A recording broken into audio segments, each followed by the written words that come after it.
Please rise for the pledge.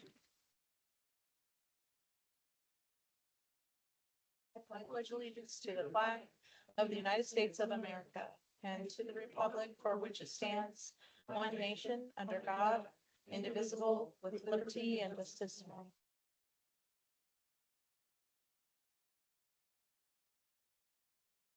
Just as a reminder, Council, this is a work session that is being recorded, and also as we have people online, so you need to have your microphones on and speak into the microphones. Cecily, please call for roll call. Counselor Augsburger. Present. Counselor Bronson. Counselor Hagee. Counselor Richards. Counselor Sanchez. Here. Counselor Thorstad. Here. Mayor Coleman. Present. Let the record show that we have 6 present and 1 absent. Moving on, we're on the joint work session with Planning Commission, Transportation System Plan. Who do I hand it to now? Straight to Garth? I think straight to Garth. Okay, Garth, thanks for being here. All right. Thank you, Madam Mayor, and good afternoon, everybody. Appreciate the invitation back. So I'm Garth Epinitis with DKS Associates. I'm a transportation engineer, and I've been leading our consultant team's effort helping the city update the transportation system plan, as well as creating a plan for the North Sweet Home area, or NSHA, as you'll see it shorthanded many places. I've got a presentation tonight that I'll run through. There'll be a few key topics we'll be covering.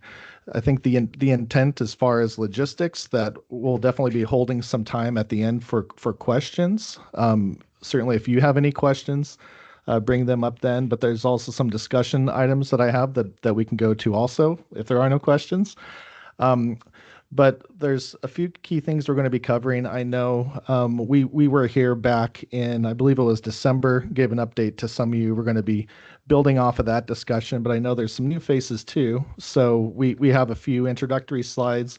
I'll happy to provide some of the background of the stuff that we've been doing. And I know there might be some more questions from that. The intent tonight, though, is to give you an update on both project processes. That's both for the transportation system plan update, as well as the North Sweet Home area planning effort. And so both of those are at the stage where we've got a lot of work behind us. We're at the point where we're selecting some of the projects and some of the pieces, some of the key components that are going to be going into those plans. And then we're going to be moving into the preferred plans and then bringing that preferred plan in front of you for an adoption process.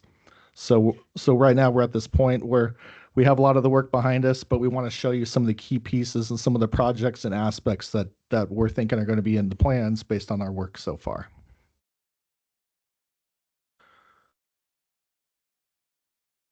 All right, so quick project overview. So as I mentioned, we're going to be talking about 2 different projects. They are both distinct and different, but they certainly have some similarities, and they impact one another. So one is a transportation system plan, or the TSP. The transportation system plan covers the entirety of the city, and it's the long range plan. It's a transportation element as part of the comprehensive plan. The important part of a transportation system plan is it helps identify the city's goals and strategies around transportation, and then identifies essentially a work plan of which projects or strategies or improvements would occur through the planning horizon.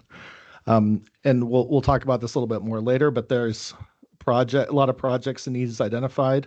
Some of those will be reasonably likely to be funded through that 20-year planning horizon. Others are more wish listy type projects where if additional funding comes along, there'd be an opportunity to potentially implement those projects as well. So we'll talk a little bit more about that. But one of the really key critical points of the transportation system plan is getting projects and needs identified and documented, so that when an opportunity comes up, whether it's working with another partner agency or other means of implementation, a lot of times it's important to identify that the project is in the plan and aligns with the city's goals and vision. We're also going to be talking about the North Sweet Home Area Plan. The North Sweet Home Area Plan is an area plan that's really focused in the northern part of the city.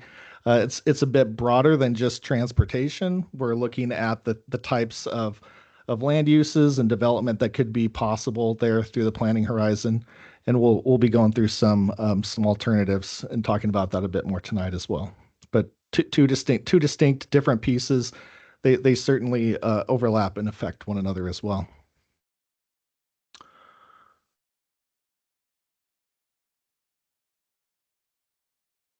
All right, and I believe we covered those aspects. So let's talk about the North Sweet Home Area Plan. So the North Sweet Home Area Plan, actually, I'll start back here with this map because this shows the general area.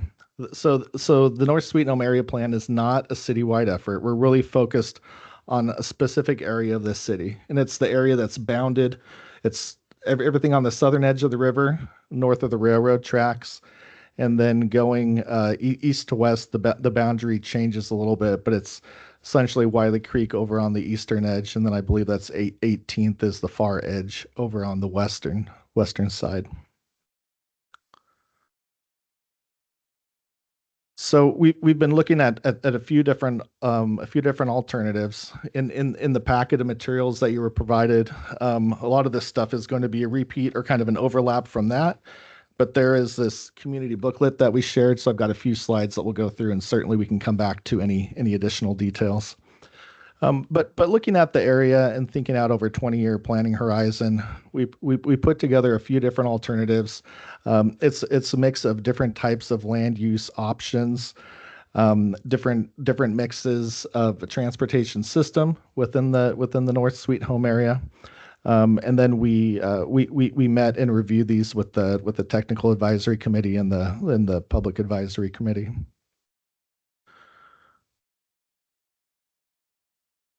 Within those three different options, there's a lot of things that are very similar or commonalities. From a transportation standpoint, while the location of some of the key roadways might shift a little bit around, there's some options there. One of the really key integral parts of the transportation system for North Sweet Home area is to provide east-west connectivity and a new east-west collector.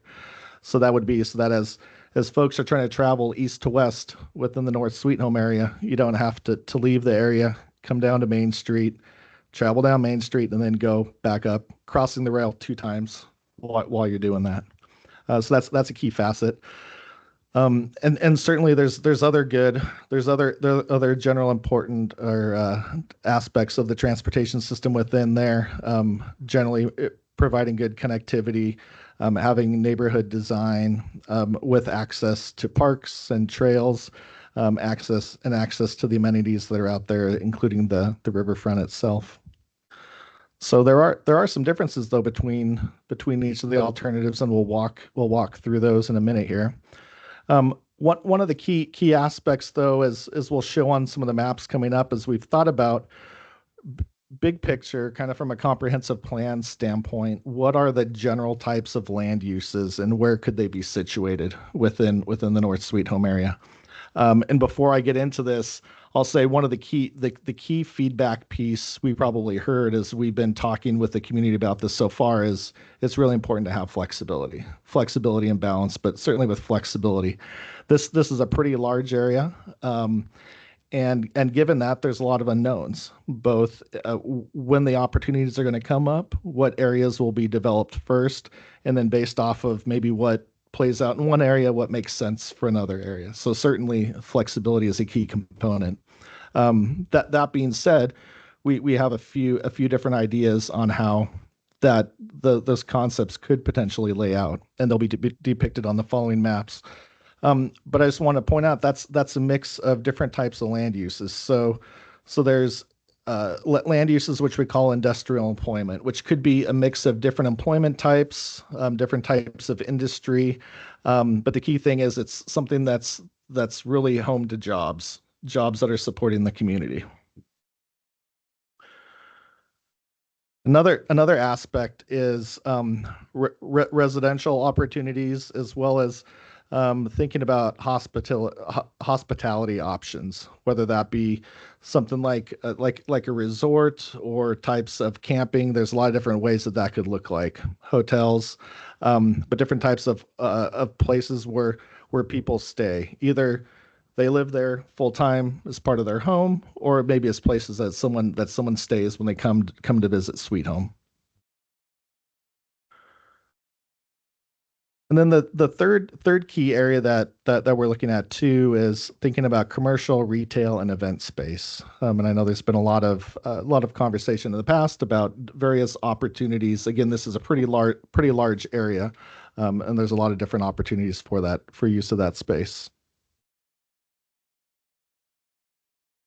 So looking here at the first one, and so again, what these colors depict, is that orangish red area over on the western side depicts what could be a commercial node. So something that's kind of bound around 24th Avenue.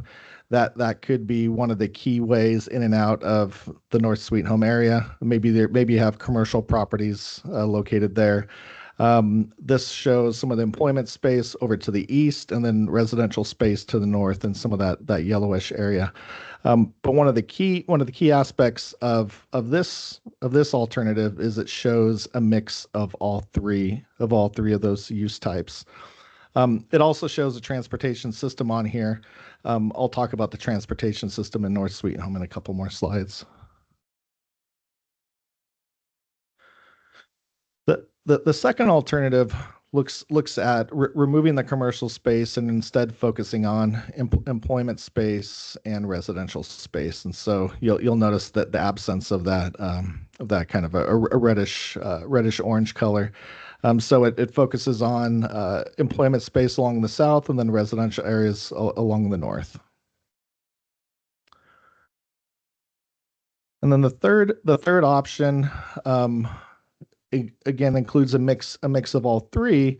But one of the key things is this one includes a bit more residential area. Both the commercial area and the employment areas, which are focused over on the western portion, are a bit smaller. And then this also, one option could be providing like a hospitality overlay, or maybe a distinctly different type of use or strategy for some of those areas that are along the north, and could have access or views to the water. So that's a little bit about some of the differences in the land uses. For the transportation system, really could be a mix and match between those three uses and how they play out. I think there's a few key facets of the transportation system that you would want regardless of what happens up there. I already spoke about the need for an east-west collector. The other piece is obviously connections to the rest of the city, and connections to Main Street. So what's shown on this map is some of those connections, recognizing that they cross the rail. There would need to be enhancements for rail crossings, but we need to be able to connect any kind of uses up in North Sweet Home to the rest of the city. And so a couple of different options and variations is looking at and thinking about, would Clark Mill Road be the primary way in out, or maybe it makes sense for 24th Avenue could be the key way in and way out. And then one of the other things I'll point out too, and one of the trickier pieces is related to how do you connect the eastern portion of North Sweet Home. Excuse me. And unfortunately, I don't think you can see my cursor here, but one thing to point out is in the northeastern portion of this area, there's an area that goes outside of the city. And so looking at opportunities of how you would provide a transportation network and connect North Sweet Home, whether it be through or trying to get around a portion that's not currently within the city. And and to clarify, that's the portion along Green River Road. And so as shown on the screen, a couple different options. Alternative 1B, which is in that call out box that shows that conceptually trying to swing around and not provide that connection directly to Green River Road. And then shown on the map itself as potentially tying in directly to Green River Road. So that's in the discussion questions we had later. That was one of the key things we wanted to get some input on. Alternative 2, one of the other things we talked about is, again, this one shows the primary connection being over to 24th Avenue, 24th Avenue and connecting down to the highway or Main Street. But regardless of which is the primary way in and out, recognizing that you would want multiple ways in and out, both to reduce congestion on any one route, as well as providing some options and opportunities where, you know, if there is an issue or a breakdown, you can they've always got another route to go as well. All right. So as I mentioned, I've got some discussion questions we can go back to later, but in the interest of time, I want to be sure that we keep on rolling here as well. All right. So next we're going to talk about the transportation system plan. And as part of the transportation system plan, I want to talk a little bit about specifically some of the draft transportation projects that we've been identifying and considering, and then also talk about how those projects could be implemented. Different revenue streams that exist today, as well as opportunities for future consideration for revenue sources as well. So as I mentioned earlier, that the TSP will incorporate projects that align with the city's goals. It's really important that if there's any projects that are out there, even if we think that there's not a great shot in them being funded, if they align with the goals and if they align with the city's needs, it's important to have them in the plan, because if the right funding and opportunity comes along, that is the pathway to get those projects implemented. A lot of times, not having a project identified in the plan will be a hurdle to implementation, sometimes significantly. And certainly when pursuing various grants, whether they're regional, statewide, or federal grants, that's one of the key things you always need to check is this project consistent with the adopted plan? So the project list will identify both those projects that we think are likely to be funded in the next 20 years. That's based on the existing projections of the revenue stream. But it should also identify additional projects that we would love to have and love to build if the right opportunity comes along.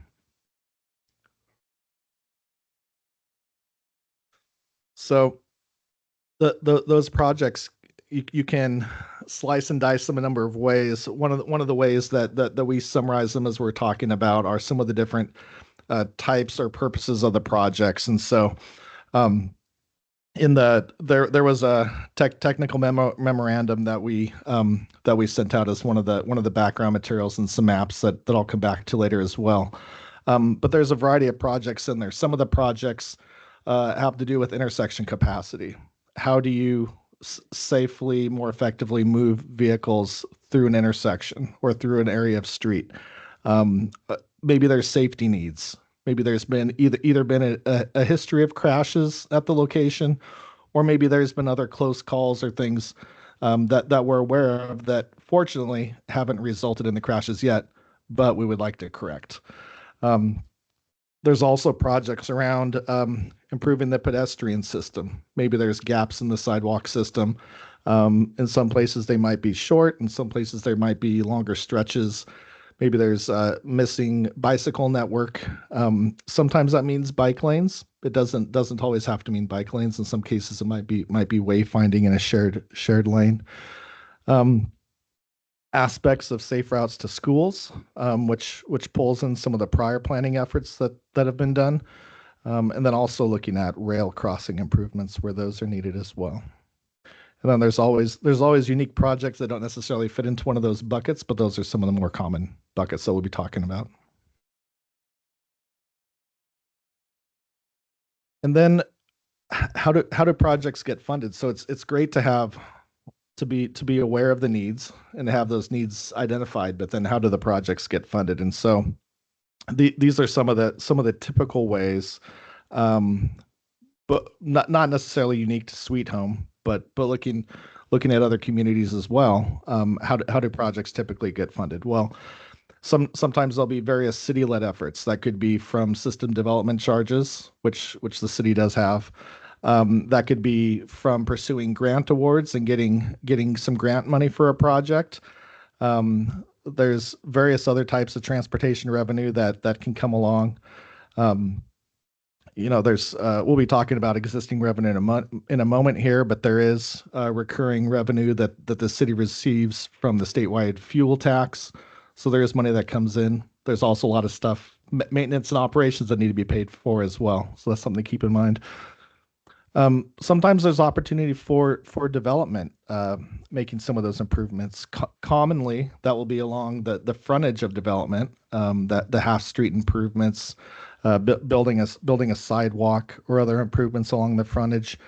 In other cases, depending on the type of development, the location, the level of impacts, maybe it's an intersection improvement farther away. Maybe they're sending so much traffic through that the intersection needs to be upgraded. But again, there's different opportunities and different considerations there.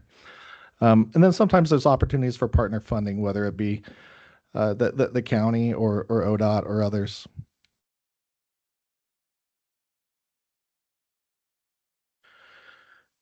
And we'll be talking about more about the funding and implementation in a minute. And certainly with these maps, we'll be able to come back to these and discuss individual projects or maps during the discussion at the end. But there are a few maps that we put in the packet, and then those numbers correspond with project descriptions that are in the technical memo.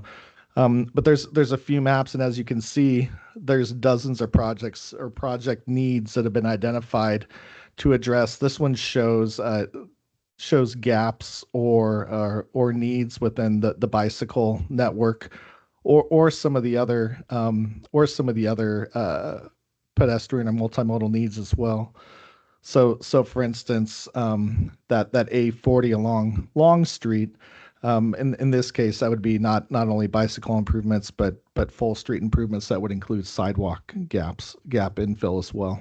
So there's a variety of projects related to improving the bicycle and multimodal conditions. Additional projects that are really more focused on the pedestrian system and sidewalk infill. You'll notice there's a large clumping of those around the schools. A lot of that is carried forward from the Safe Routes to Schools planning efforts. But there's some other sidewalk gaps and needs as well. And one thing I'll note too, from the transportation system plan, specifically in terms of pedestrian needs and sidewalk gaps, is we're really focused on the higher level facilities, so the collectors in the arterial system that move more traffic. Unfortunately, because we have to focus our effort and related to the statewide guidelines, we're not going down to the level of every local residential street, but also recognize that there certainly are gaps on local streets as well in neighborhoods, especially those that were maybe built before some of those design requirements came into play. But in some places they might work out okay, in other places they might be more problematic. And then on this map we had a variety of a few different types of projects, and so we can talk about these more later. But there's some capacity projects that have been identified from the traffic analysis and traffic data we had. Those capacity improving projects that we found are all located along Main Street. I'll point out that the one location today that does not meet the mobility standards is out at Pleasant Valley at Main Street, probably a surprise to nobody. And then looking ahead into the future, as the North Sweet Home area grows and develops, and this is all very contingent upon how exactly those development patterns look. But with that additional traffic coming from the North Sweet Home area, there would likely be additional connections from the highway that would potentially need a traffic signal or other improvements. And so that could be at Clark Mill Road and a couple other places as well. There's a couple places that have been identified for safety needs, and then recognizing that there's a number of rail crossings that are pretty old and in varying conditions that would need upgrades as well. So let's talk a little bit about revenue sources and how we would get these projects implemented. So there's really two key revenue sources that the city currently has for implementing transportation projects. I would say on a consistent, regular basis. I will not include grants as part of this, because grants sometimes they come, sometimes they don't, but they're more irregular. But just from a consistent process, there is the state gas tax. That's revenue that comes in. It's about $750,000 a year. However, a lot of that money goes towards paying for transportation needs, including operations and maintenance. And so the additional, and this is very common across the state and with various communities, is a lot of the state gas tax goes towards operations and maintenance of the system. And very little of it, if any, is left over for additional capital improvements. That's just the way it is. So looking out through the planning horizon, that's not forecasted to be a significant contributor towards additional capital improvements. Maybe it's $750,000, but certainly less than $1 million over that 20 years. And I will say, in the trends we're seeing everywhere is the maintenance and operation costs continue to go up. They're not going down. One of the other key revenue streams that the city currently has is the transportation SDC, and that's estimated in the budget to be about $128,000 a year, or $2.4 million. We're just extrapolating that over a 20-year planning horizon. The system development charge really dependent on growth. And so if there's a lot of development that occurs, you'll bring in more revenue from that system development charge. But if growth is slow, obviously you'll bring in less.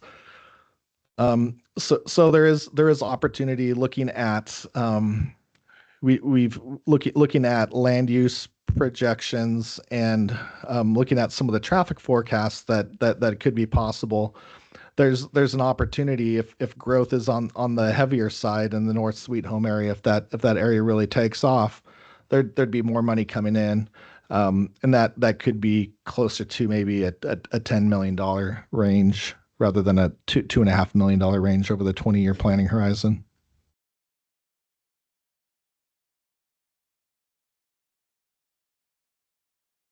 So we talked about it a little bit. So just to recap, the state gas tax is bringing in probably about $750,000 over the next 20 years, and then the SDC could range from $2.4 million to about $10 million, really depending on the level of development. There are, and as I noted earlier, there's a variety of different revenue sources and opportunities out there. There are two other revenue sources that are pretty common in the state that I wanted to touch on.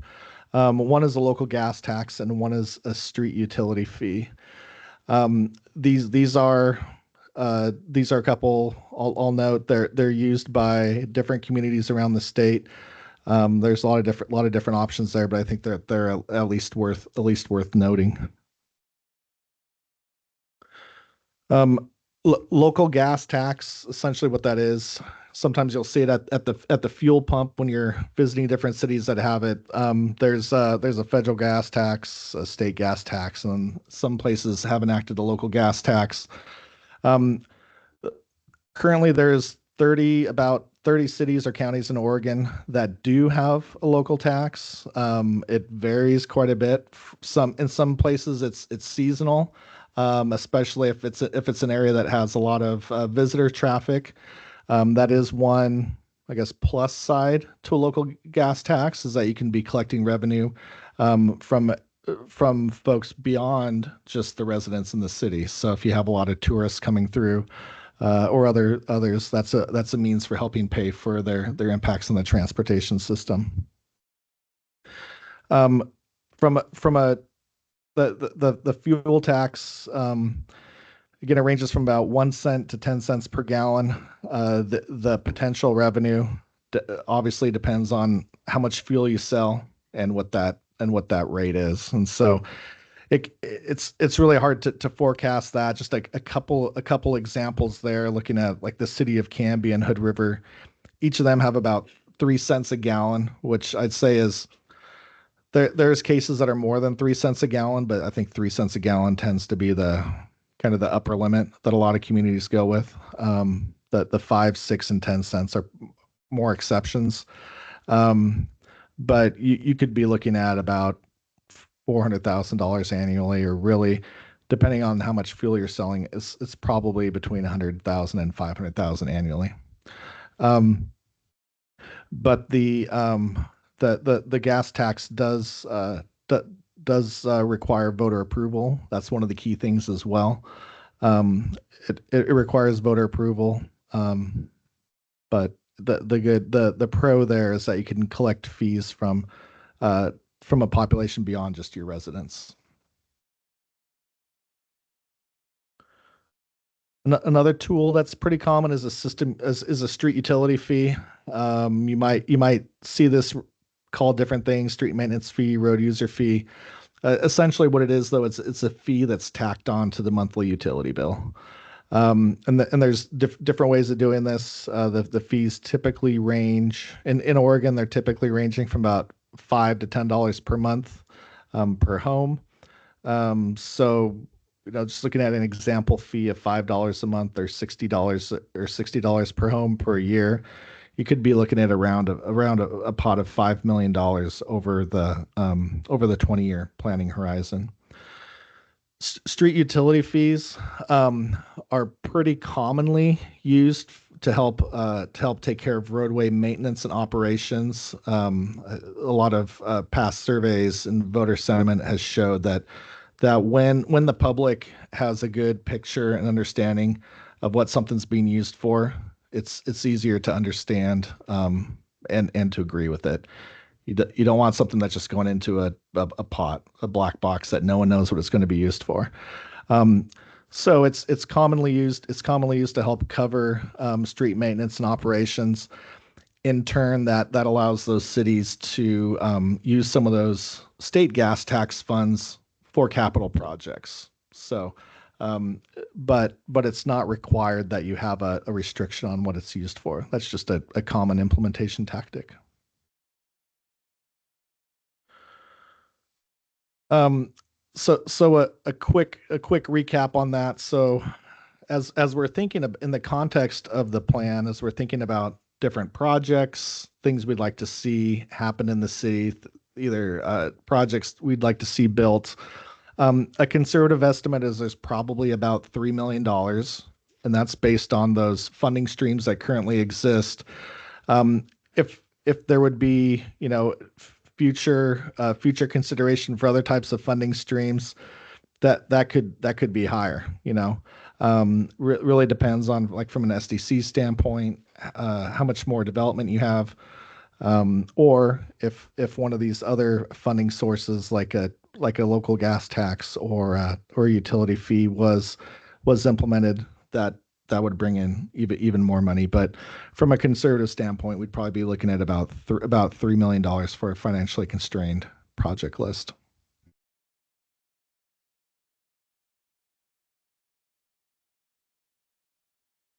All right. So I'll just really quick touch on after tonight, and certainly would love to hear any questions that you have. As you probably saw on the slides, I have some discussion questions queued up that we can go back to. But we'd like to hear your questions and thoughts that will help guide putting together that preferred project list for both the transportation system plan and then also the preferred concept for the North Sweet Home area plan. As we have those preferred concepts put together, those are really the key aspects of both the North Sweet Home area plan as well as the citywide transportation system plan. So we'll be taking that feedback, making any changes or considering the input that you have, and using that to produce the draft plans, which we'll be bringing back in front of you in front of you in the next couple months for adoption. I'll start with some questions. First, Garth, how long has the city and your group been working on this? I think that's helpful for the new counselors to know how long this process has been. It's been approximately 2 years, I believe. 2 years. And what initiated this process? Oh, great question. Thank you very much. So this process was funded through a grant from it's through the Transportation and Growth Management, or TGM grant. It's a program that ODOT and the Department of Land Use and Conservation jointly put together. And so the city applied for a grant, was awarded the planning grant to go through this process. Thank you. Remember, this is a work session, so you can ask any questions that you would like. Or if there's a project, he had pointed out some options for the North Sweet Home area projects, some options there. If you guys want to share your opinions or your thoughts.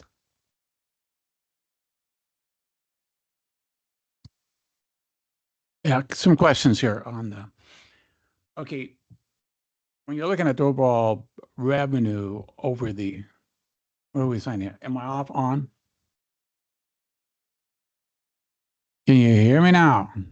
Okay, rookie mistakes here, just let me know. Okay, I'm looking at this whole thing here and the revenue flow off the existing fees. It isn't much. I mean, it's tiny. And that's, we have a big plan here, but there's not too many dollars really to implement, pieces of this. So, it's a big dream, but gonna take money. So I just what I'm looking at it here. So am I missing something here? Sure. No, that's a good observation. I'll say it, and that's not unique to Sweet Home. I mean, this is something that you see in every community where the existing revenue streams, a lot of those streams, especially the statewide fuel tax, have not done a good job keeping up with inflation and project cost and the project needs of the communities, as well as the need to repair and preserve your system before it deteriorates further. In a lot of cases, having $3 million available for that planning horizon for a community of this size of about 10,000 people, that's certainly not out of the ordinary. Some communities will be a little bit higher, depending on, sometimes they might have, maybe they already have a street utility fee, or maybe their SDC is a little bit higher. Maybe they have something else to help offset where they can pull the fuel tax for something else. But this is very consistent to see, the dream for all the projects you want to complete is this big. In this case, we're probably looking somewhere in the $75 to $150 million when you look at all the needs, or at least the ones we've identified so far, and then having that smaller pot of the $3 million or so that looks like it could realistically be funded based on the programs today. That's pretty consistent. But the good news is grants come along. Mm-hmm. The city has been successful in getting grants. I mean, there was a grant there's a grant for this study. I know there's been some other prior grants in the past as well. So there's a variety of options out there as well. Yeah, I like the looks of the plan. I mean, it's good, thorough, well done. I guess it's just a matter of taking the pieces and the steps and prioritizing what we do first. Yeah, and that's a great point. So like one way to think about it would be, if you really have a limited funds, what is that key project or projects that the community thinks would be really really meaningful to try to implement over that period. I got a question. How many cities do you currently work with? I don't know how to answer that, but I mean it's all across the state. Okay. Varying sizes. What are other cities doing to generate revenue besides tax? I'd say those are two. Those are so I mean fuel tax is one. Obviously the utility fee, depending on how you look at it. Some cities, another option we didn't talk about. Some cities have local bonds that they use. That's something Sherwood's used. The city of Bend's used. I mean, usually it's communities that a bit larger than Sweet Home, but that's an opportunity too. I'd say one key thing about both of those cases with Bend and with Sherwood and going after a local bond is figuring out what that menu of projects are that are really meaningful to the community to get support that way. So if there's a handful of those key projects that really get interest, that helps those. Those are the common ones, and in other cases there might be a local improvement district. That's one I didn't touch on. That doesn't seem as applicable here, but if there's a project within a neighborhood or within an area, it requires property owner support. I can't remember if it's 90% or 95. It's pretty high though. That's another tool that's used too, but. I'd say right now, most recently, and over the last 5 to 10 years, grants have been the primary strategy. There's especially around anything related to safety or safe routes to schools or other pedestrian bicycle system type stuff. What about cities purchasing land or real estate or anything like that to develop revenue? I'm not aware of any examples. Okay. Well, I'm just saying like cities, I know Lebanon buys property and I was in Phoenix, Arizona, and they are building a stadium because the taxpayers didn't want it. So they funded it, which is going to bring billions of dollars. So we're not that size, but if Sweet Home can think outside the box and not tax, grants are great, but they take a lot of work. But there's something that Sweet Home could do to generate its own revenue. Mm-hmm. So is that out of the question, or? Well, I'd say one other opportunity too, or something to think about too. I think especially given what the city has that's unique is the North Sweet Home area, and there's a lot of development potential there.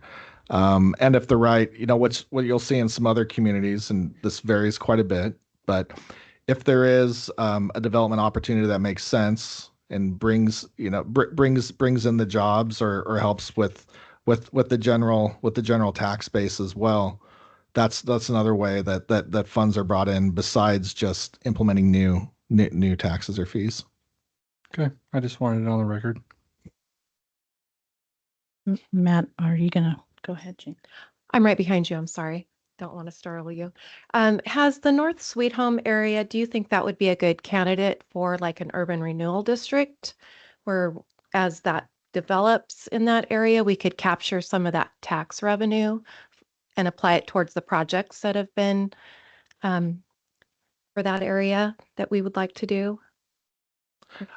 I think that brings up a couple of key points. That is a good tool for it. I think one of the challenges with the North Sweet Home area from what we've heard is because of the unique nature of that, and really to get in and out of the North Sweet Home area, can't really go west, can't really go east, can't go north across. You got to go south. There's one way in and out, and that's not only true for transportation, but for other infrastructure and utilities as well.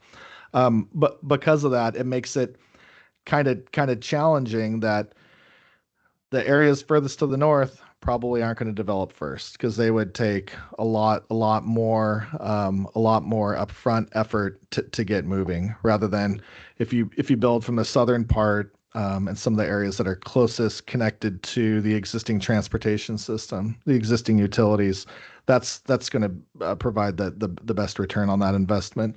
So thinking about that, urban renewal programs and an opportunity for collectively funding some of those to help serve as the impetus for some of that. That's another good idea. Okay, Madam Mayor, may I? So I have probably a half a dozen things that I want to ask. So when you say operations and maintenance for the gas tax revenue, can you explain what operations and maintenance means and where that money is going to?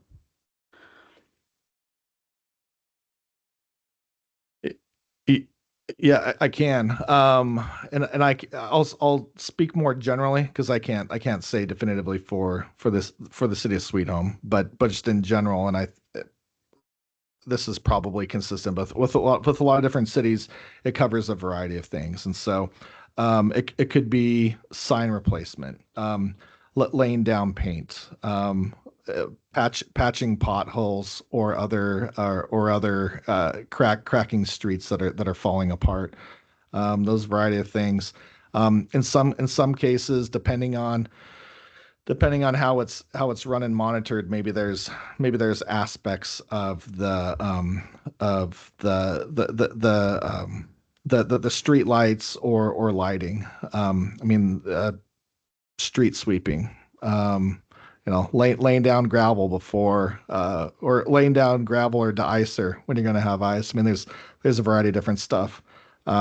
Usually personnel and transportation. I mean, there's one of the facets of public works is dealing with transportation needs, and certainly some of those things are what falls into it too. Okay, so next, when you're talking about gas tax, street fee, system development charges, I don't know if the new counselors are quite aware of what SDC even means. So could you maybe give a brief? Gas tax is by ballot, fee is by council, SDC is by developer? Yeah, so a system development charge. So the city in different cities enact them differently, but the city of Sweet Home currently has a transportation system development charge. I know there's others. I don't want to misspeak on what those are, but some other cities may have parks, wastewater. Those are some of the common ones. But essentially, for each of those fees, when there's a new development that's approved, there's money that's paid into that to help pay for the expansion of the infrastructure. And so, for instance, with the transportation system development charge, a single family home on average would pay about $4,000 to go towards that transportation infrastructure. And then what the city does is there's a list of transportation needs, and the thing about the system development charge is those projects are tied to expansion of the system. So they're meant for, as the community grows, being able to provide infrastructure for those. And so it's building new streets and widening streets to keep up with the demands of the additional growth. So those come in along with development. Let's see the other parts of your question. The local gas tax, which requires voter approval. That's something that would be collected at the pump, and then reimbursed back to the city. And there's a statewide program that goes through and does that.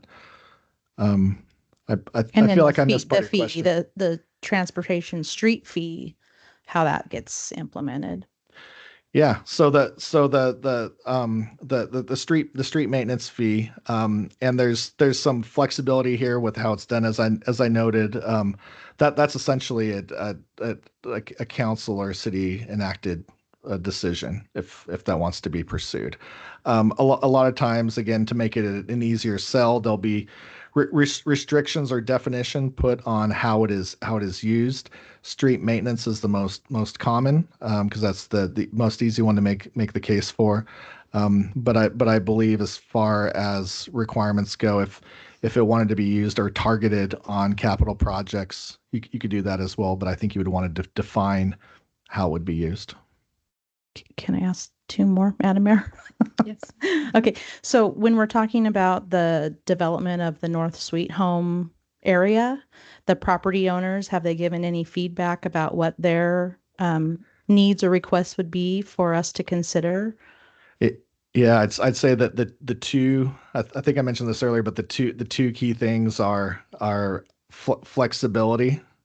You just don't. Just mixed use or? Well, being able to do something or being able to pivot if a different opportunity comes up. But that's one, the flexibility. I mean, having a map that depicts and these and the comprehensive plan maps, I mean, they're never specific with exactly what the use is going to be. It's pretty generalized, but I think to some extent, even seeing some of those patches of colors,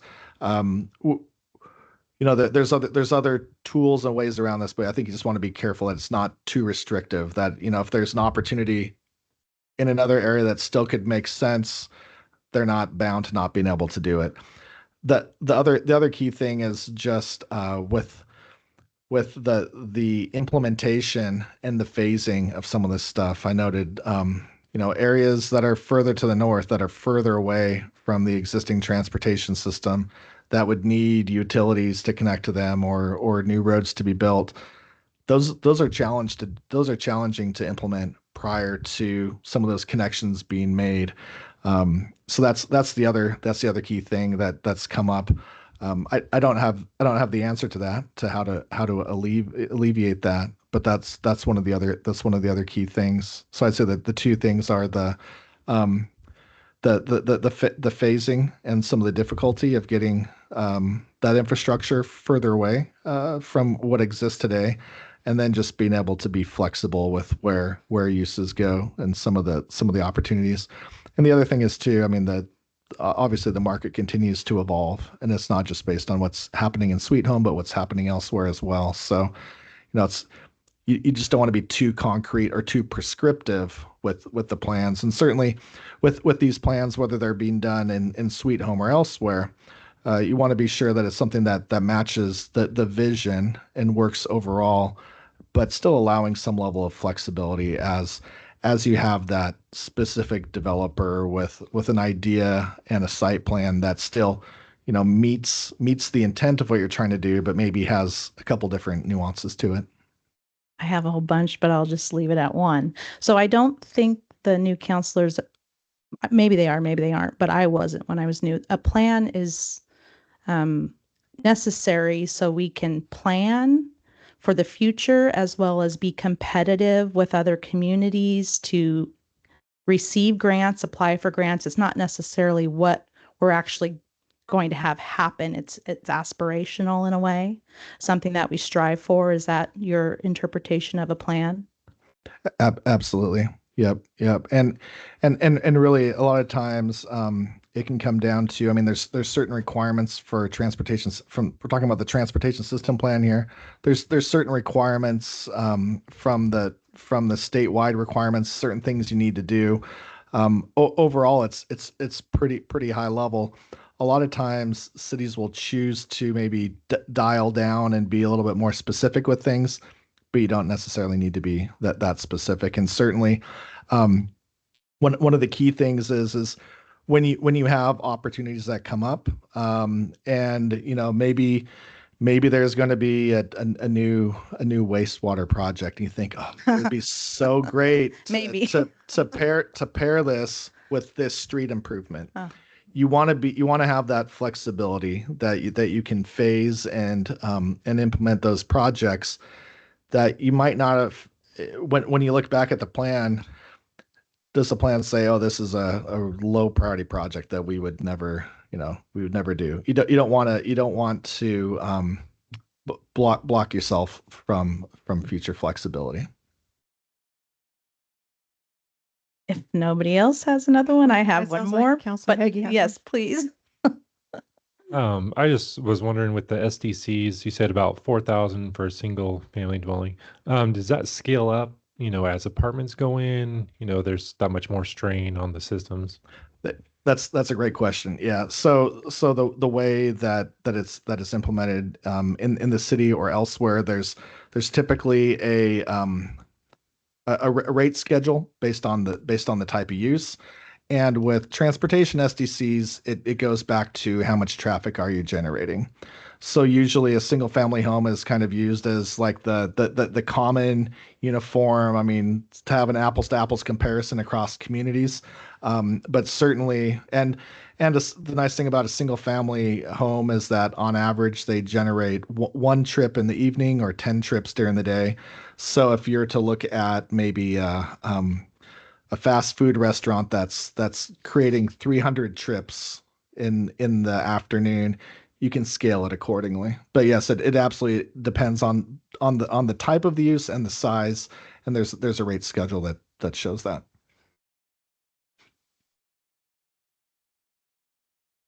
I have a question about Pleasant Valley and Main Street, where it has it listed as a vehicle capacity project. I know that there's been a lot of safety concerns there, so I'm not sure if this is the right platform, but I was just wondering if that's been noted. Yeah, that's a great question and point, and yes, it has. I'd say with that intersection in particular, and I'd say that's one intersection. That's the one location that through this process we've heard the most about, and we know it's certainly on the front of mind for everyone in the community. So it's yeah, the categorization doesn't really matter. It's more of we're just going through the process and identifying these. Certainly from a safety standpoint as well. We've heard a lot about speeds through that area, difficulty, seeing vehicles. There's some sight distance challenges. There's been some crashes in the past too, but even in addition to those crashes, we've heard a number of stories anecdotally about different challenges there. So I'd say one thing, the categorization doesn't matter too much. The other thing, certainly in the plan, and I'm glad you asked about that and brought that up too. If there's a variety of merits for different projects, we want to be sure that those are documented or explained as well, because if there are different merit criteria for grants that maybe don't apply for intersection capacity, but safety is a key issue. Well, it's important that we identify that. Or if another opportunity with that location being on the edge of the city, maybe there's opportunities for a gateway treatment or somehow slowing speeds coming into town as well. So, going off that very thing there. So one of the key things here, because grant funding is such a crucial piece of this, and being prepared, to access a grant if you have the plan in place. So that's what we're doing here. It's if you don't have the project in the plan and documented, you're not eligible for the funds. So that's what I like about that. It's doing that, and so yeah, I understand it. So thank you. Yeah, I wish along with the plan it meant that 50 projects were being built right there, but unfortunately, but you're right, it's absolutely true. It is a key milestone in getting those projects implemented. I should also mention, since we're on the topic of Pleasant Valley and on the highway too, I don't think this showed up on any of the slides today, but I think as we discussed a bit with the advisory committee, a couple things to be aware of is with Main Street or Highway 20, because it's under ODOT control. There's certain processes that have to be gone through before not only the project is built, but decisions on what exactly that project and improvement would look like. So there is that process. It requires any kind of intersection capacity improvement requires or whether it's traffic signal or roundabout would require approval by the region traffic engineer. But then also in addition to that, recognizing the importance of of the corridor for freight, it also has a designation as a reduction review route, which is one of the routes in the state where they, from a statewide perspective, it's important to maintain that connectivity. And certainly that can play into opportunities with North Sweet Home as well. You know, as you're looking at potential future uses up there, it's good to have that in place. But from a process standpoint, it's another it adds more to the process that has to be gone through what we can realistically get through with the plan itself is we can identify that there's an upgrade that's needed. We can describe the various merit and needs based off of safety and the capacity and all those things around that. But we can't outright dictate, oh, it's going to be a traffic signal or it's going to be a roundabout. I mean, that's unfortunately those are later steps of the process will make that decision. I got one more here. We have one railroad crossing or railroad on Highway 20 where it crosses at the south end of, the east end of town, out by the lake. It's a real, it looks like it's falling apart. That's a private rail line, but it goes over a public highway. It's within the city. So whose responsibility is that? And how does that fit into this whole picture here? Not of the plan, but maybe you can help out some here, Blair. City Attorney. Garth, I'll save you on that one. There's some specific information on that particular crossing that I think would be helpful. Years ago, a couple years ago, we had the sidewalk project to extend the sidewalk out there. Anybody who has eyes knows that it stops before the trestle and then starts again. And that's a situation that nobody wants. The reason that happened is because ODOT was unable to get ODOT was found that the railroad's right-of-way crossing the highway had priority. And so ODOT did not have the authority to require them to remove the trestle or repair it for that matter. And ODOT was not willing to have an ODOT constructed sidewalk go underneath the trestle because of safety concerns. So essentially, the railroad kind of holds the cards with that particular situation where it's their right of way. It does unfortunately trump ODOT's. We have staff has attempted to negotiate with them to work out some deal that we could extend the sidewalk underneath there. They say they're willing to work with us, but there really hasn't been any real tangible results from that yet. And just to add to that, most railroad companies have right-of-way that it precedes any states because the railroads were present before. Also, the railroad was hit by a vehicle that was elevated, and so the damage has been done to the trestle. They have secured the trestle, and they are actually working with or trying to work with the insurance company to repair it, but they do inspect it weekly. So. One more thing on that. One of the reasons why, I mean, the railroad would love to have that trestle repaired and in full operation. The fact of the matter is, however, that they only have one potential customer on the other side of the trestle, and that particular customer does not ship anything by rail at this time. And so having a multi-million-dollar project for one theoretical customer just makes it kind of an impossible thing to fund.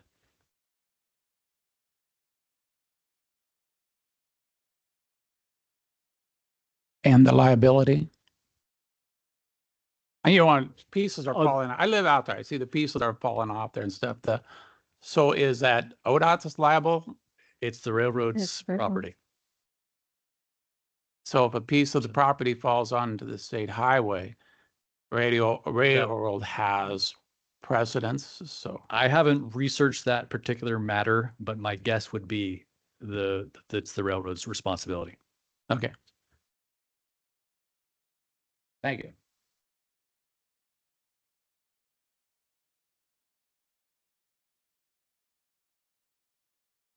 Any other questions of counselors?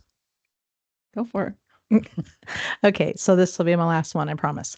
So we're talking about the intersection at Pleasant Valley and Highway 20 and getting prepared with our plan and making sure everything's checked off and all of the necessary requirements to be competitive. How, after that's done, what's the likelihood or some sort of guesstimate of time frame to have a meeting with ODOT or be in line to be considered for those improvements? And how do they decide what improvements they will choose?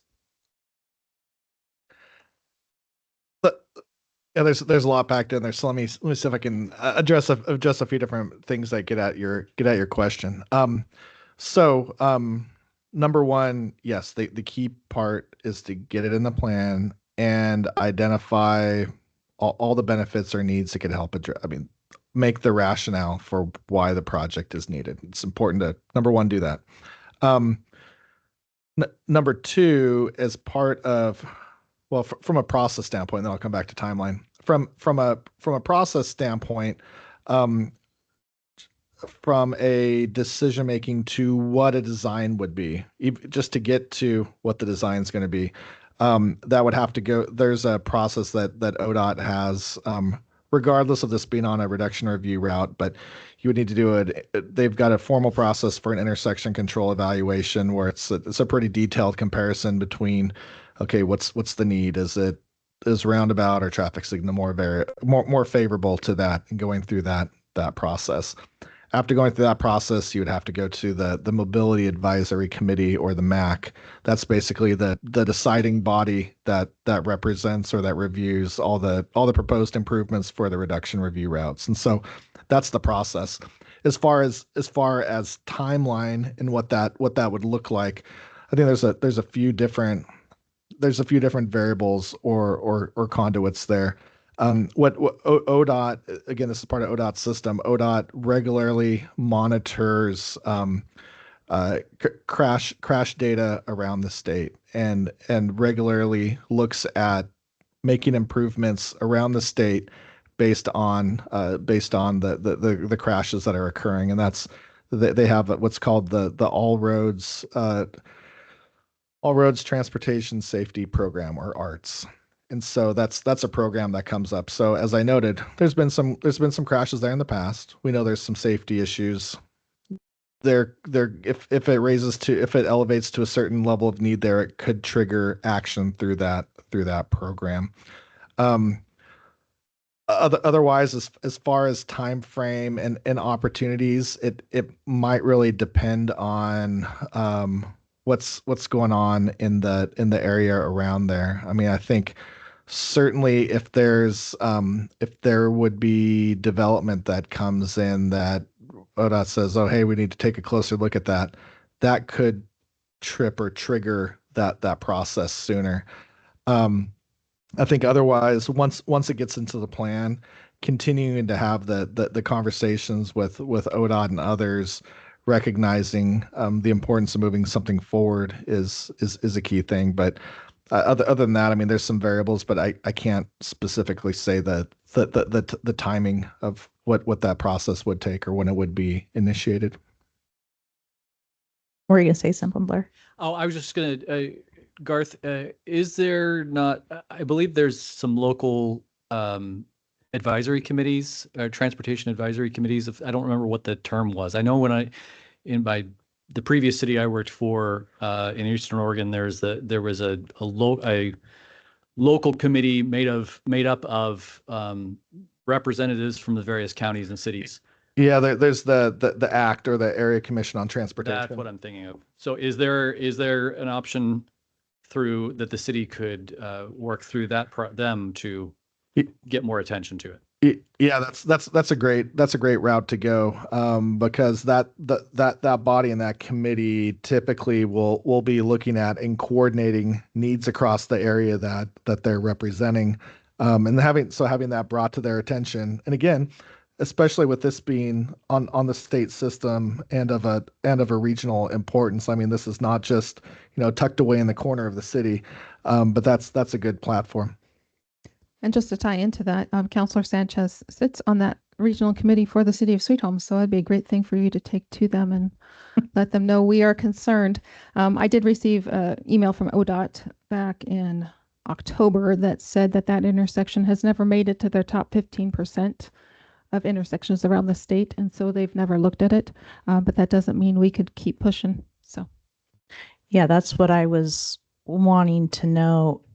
Who does the pushing? Is it the city? Is it the committee? Is it the community members? Is it all three of us? What's the best plan of attack to try to get recognition that we need a change at that intersection? Or is it money? Yeah, I'd say one other opportunity when thinking about the act as a platform. I don't know if there's been any discussions with the county, but certainly as that intersection provides access to areas north of the river, there's other areas that are impacted. It's not just the city of Sweet Home itself, and so finding opportunities to build to partner and build some momentum, making the case for it. I mean, in addition to the capacity and safety needs and impacts on city residents, are there additional reasons that the county can bring and why something needs to be done to help advance something? Thank you.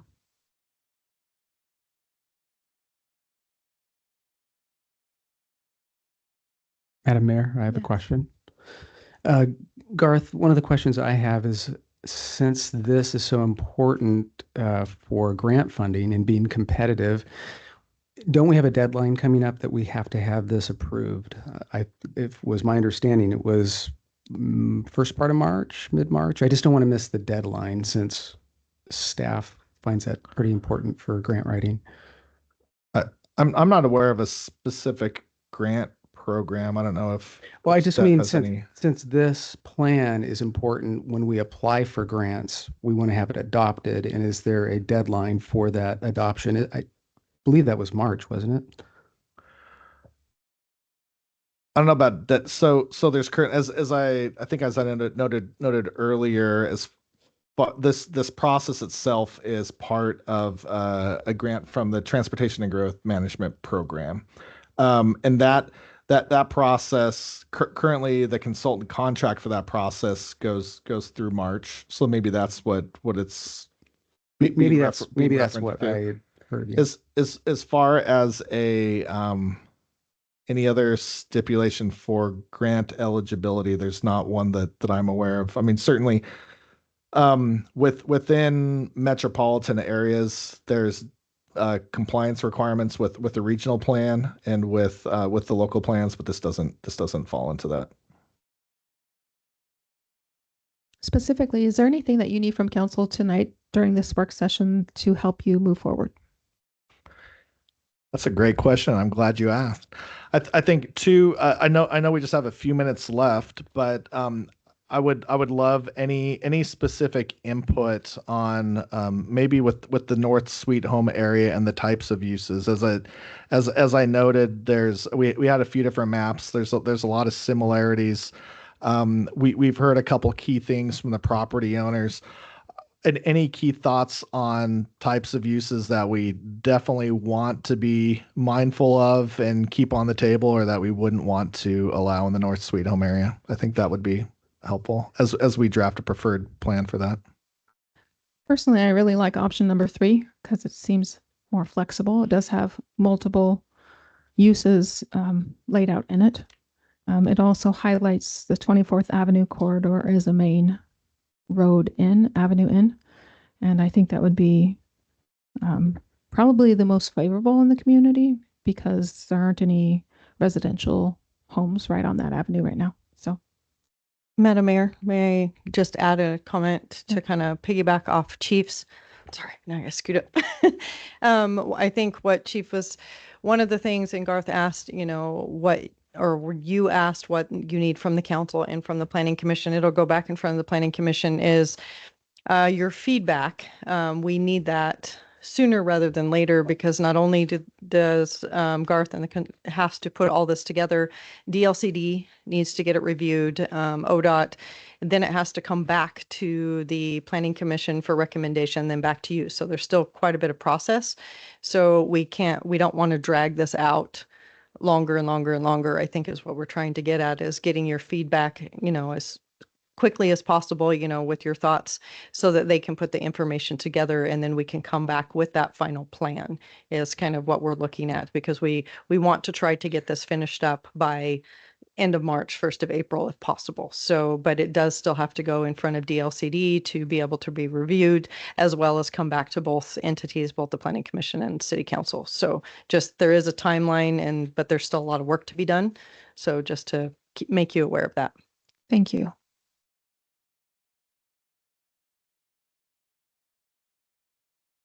So I know that we have new counselors, and I feel like they've gotten a earful about this, but I think you've done a great job, and I just want to accept everything that you guys have done, especially with an emphasis on Pleasant Valley Road and Highway 20. Whatever is most favorable to the property owners, as Mayor Coleman said, I would prefer to go that route for the development of the North Sweet Home, but other than that, I think it's great. Thank you. Thank you. All right. I believe we're at our target time, unless you have anything else. Yeah, no, I think we're at our target time. If counselors have anything further to add or would like to make any comments, who should they direct those to? If they want to email somebody?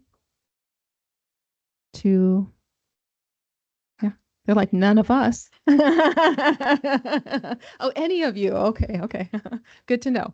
All right, so I'll close this. If you want to direct them to me, I have meetings with Garth and Michael on a regular basis, so you can direct them to me and I can get the information and copy Chief and Cecily on them. So. That's just in case any of the new counselors are like, as they think about this stuff, consider. Okay, so we'll direct it to Angela, and we'll close this meeting out at 6:16.